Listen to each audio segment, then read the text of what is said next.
नमस्कार मंडळी, आज मी कोबी आणि काही भाज्यापासून खूप टेस्टी आणि हेल्दी रेसिपी बनवणार आहे। ही रेसिपी सकाळच्या नाश्त्यासाठी व संध्याकाळच्या जेवणासाठी एकदम परफेक्ट आहे। उन्हाळ्यात भाजी भाकरी चपाती खाऊन रोज कंटाळा येतो, तर या पद्धतीने ही रेसिपी तुम्ही नक्की ट्राय करा। कोबीचा जाड भाग कट केला की एकदम कोबी कापणं सोपं होतं। याच पद्धतीने कांदा, कोबी, गाजर आपण सर्व बारीक करून घेतलेले आहे। खूप कमी साहित्यामध्ये आणि खूप कमी वेळेमध्ये ही रेसिपी तयार होते। व्हिडिओ शेवटपर्यंत नक्की पहा। इथे आपण शिमला मिरची, कांदा, गाजर आणि कोबी कट करून घेतलेला आहे। आता आपल्याला एकदम बारीक कट करायचा आहे, जेणेकरून ह्या भाज्या चांगल्या भाजल्या जातील। आता इथे एका पॅन मध्ये आपण तेल घेतलेले आहे। ह्या भाजीसाठी थोडं तेल जास्तच वापरायचं। लसूण इथे बारीक तुकडे करून लसूण घ्यायचा आहे। 2 चमचे मी इथे लसूण टाकलेला आहे बारीक कट केलेला। त्यानंतर आपल्याला इथे अद्रक टाकायचं आहे। हे पहा, इथे मी अद्रक सुद्धा बारीक कट करून घेतलेला आहे, ते 1 चमच टाकलेला आहे। इथे आपल्याला आता हे चांगलं तेलावरती भाजून घ्यायचं आहे। इथे आपला लसूण आणि अद्रक चांगला ब्राऊन झालेला आहे। आता यामध्ये टाकूया आपण बारीक कट केलेला कांदा। लसणाच्या फोडणीचा ह्या भाजीला खूप छान स्वाद येतो। इथे घालूया 1 वाटी गाजर। भाज्या तुमच्या आवडीनुसार इथे घालू शकता। आता हे गाजर आपल्याला छान असं परतून घ्यायचं आहे। त्यानंतर यामध्ये टाकायचं आहे आपल्याला शिमला मिरची। थोडासा कांद्याचा आणि ह्या भाजीचा कच्चापणा आपल्याला कमी करून घ्यायचा आहे। भाजी आपल्याला पूर्ण शिजवायची नाही, फक्त यामधलं पाण्याचा अंश कमी करून घ्यायचा आहे। बारीक कट केलेली शिमला मिरची आणि कोबी आपण यामध्ये घातलेली आहे। आता हे चांगलं आपल्याला फ्राय करून घ्यायचं आहे। हे पहा, या पद्धतीने अगदी कमी वेळेत ही पूर्ण भाजी आपली तयार होते।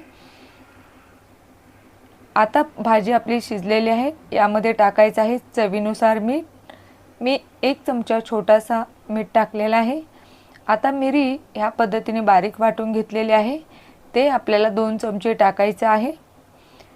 मिरी पावडर मिक्सरला बारीक वाटून करून ठेवलेली आहे, ते 2 चमचे यामध्ये टाकलेले आहे। तुमच्या आवडीनुसार कमी जास्त करू शकता। त्यानंतर यामध्ये सोया सॉस टाकायचा आहे 1 चमचा। हे पहा, आता आपली भाजी खूप छान बनलेली आहे। इथेही सोया सॉस आणि व्हाईट विनेगर आहे, ते 1-1 चमचे आपण टाकलेले आहे। या पद्धतीने ही बॉटल दिसत असते। आता आपल्याला हे सर्व फ्राय करून घ्यायचं आहे। त्यानंतर यामध्ये एका बाउलमध्ये आपण ही भाजी थंड करायला ठेवणार आहे। स्टेप बाय स्टेप ही रेसिपी मी पहिल्यांदाच बनवली, पण घरी मुलांना खूप आवडली। आता ह्या बाउलमध्ये ही भाजी आपण काढून घेतलेली आहे। आता आपण 2-4 टोमॅटो बारीक कट करून घेतलेले आहेत। त्यामध्ये लसणाच्या 2 पाकळ्या आणि काश्मीरी लाल मिरची अशी टाकायची आहे। ती चांगली या पाण्यामध्ये शिजवून घ्यायची आहे। पाणी थंड करायचं आहे। तोपर्यंत आपण ह्या बाउलमध्ये मैदा घ्यायचा आहे।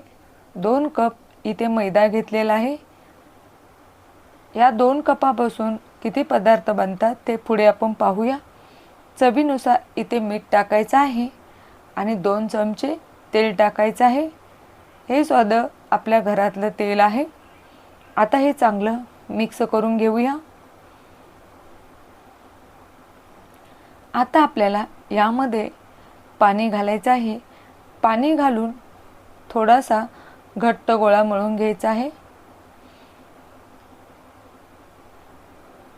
मऊ लुसलुशीत ही पिठाचा गोळा आपला मळून तयार होतो। पीठ जास्त वेळ भिजलं तर हे पातळ होतं आणि आपल्या पदार्थाला आकार नीट येत नाही। तर अशा पद्धतीने हे आपण पाणी टाकून घट्टासा गोळा मळून घ्यायचा आहे।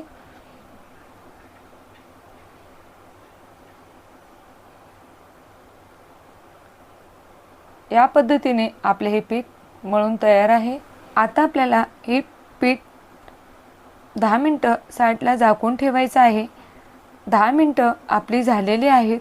आता 10 मिनटानंतर पाहूया आपला हा पिठाचा गोळा मऊ एकदम लुसलुशीत झालेला आहे, थोडा पातळ झालेला आहे.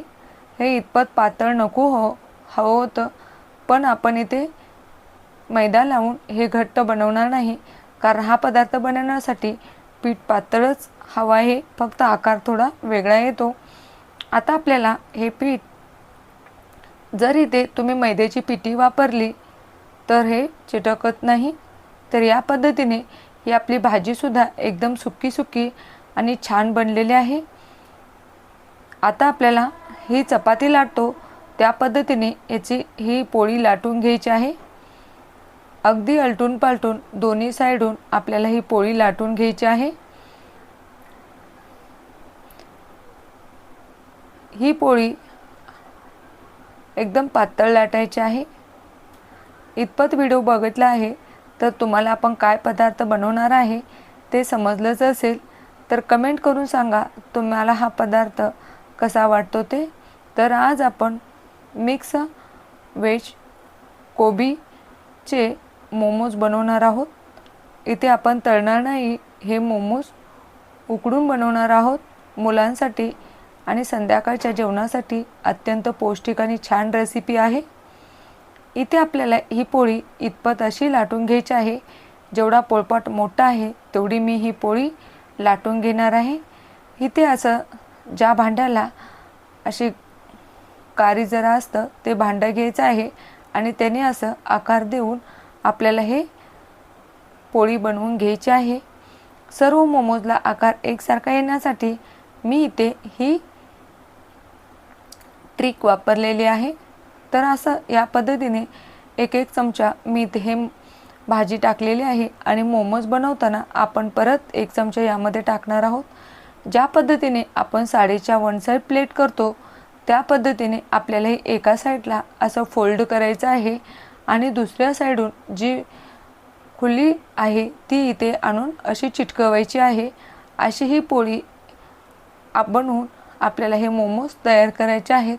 अगदी सोपं आहे. ज्या पद्धतीने जर तुम्हाला असे आकार नाही आले तर तुम्ही याचे मोदकसुद्धा बनवू शकता. खूप चविष्ट आणि छान असा हा पदार्थ आहे. उन्हाळ्यात रोज रोज ती भाजी चपाती खाऊन कंटाळा येतो, तर असा हा भन्नाट पदार्थ पोटभरीचा नक्की बनवून पहा. हे पहा, या पद्धतीने पहिल्याच प्रयत्नात मला हे छान मोमोज जमलेले आहेत. तर आता आपण हे सर्व मोमोज या पद्धतीने एकूण 2 वाटी मैद्यामध्ये माझे 18 मोमोज बनवून तयार झालेले आहेत. 2 स्टेपमध्ये हे मोमोज मी उकडून घेतलेले आहेत. हे पहा, माझं पीठ हे पातळ झालं होतं त्यामुळे थोडेसे मोमोज लांबलेले सुद्धा आहेत, पण मी वरतून मैदा परत वापरलेला नाही. आता इथे ह्या भांड्याला तेल लावून घ्यायचं आहे आणि हे मोमोज यामध्ये उकडून घ्यायचे आहेत. मोमोजसाठी लागणारी चटणीसुद्धा खूप छान आणि चविष्ट होते. इथे कढईमध्ये पाणी उकळायला ठेवलेलं आहे आणि त्यामध्ये हे मोदक ठेवून आपल्याला 10 मिनटं शिजवून घ्यायचे आहेत. मोदक शिजले की नाही ते ओळखण्यासाठी एक सोपी ट्रिक आहे. ती म्हणजे मोदक शिजल्यानंतर एकदम ट्रान्सपरंट दिसतात आणि मोमोज हाताला असे चिकट लागत नाहीत. या पद्धतीने 10 मिनटामध्ये आपले हे मोमोज शिजलेले आहेत.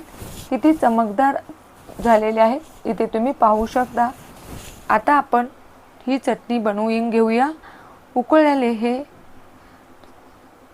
टमॅटो थंड झालेले आहेत.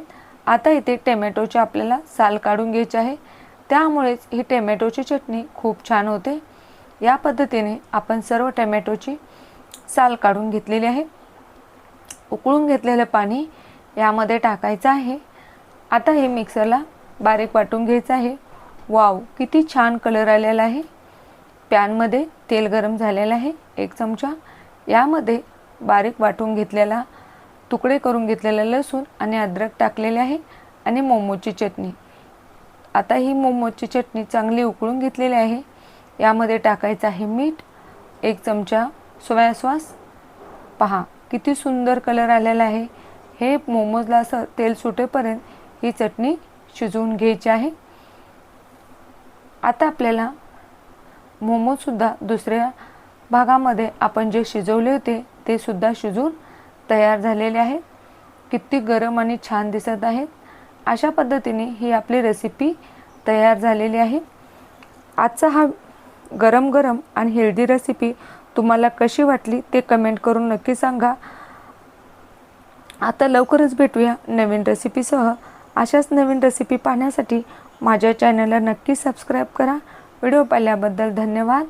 आता लवकरच भेटूया नवीन रेसिपीसह। Bye bye.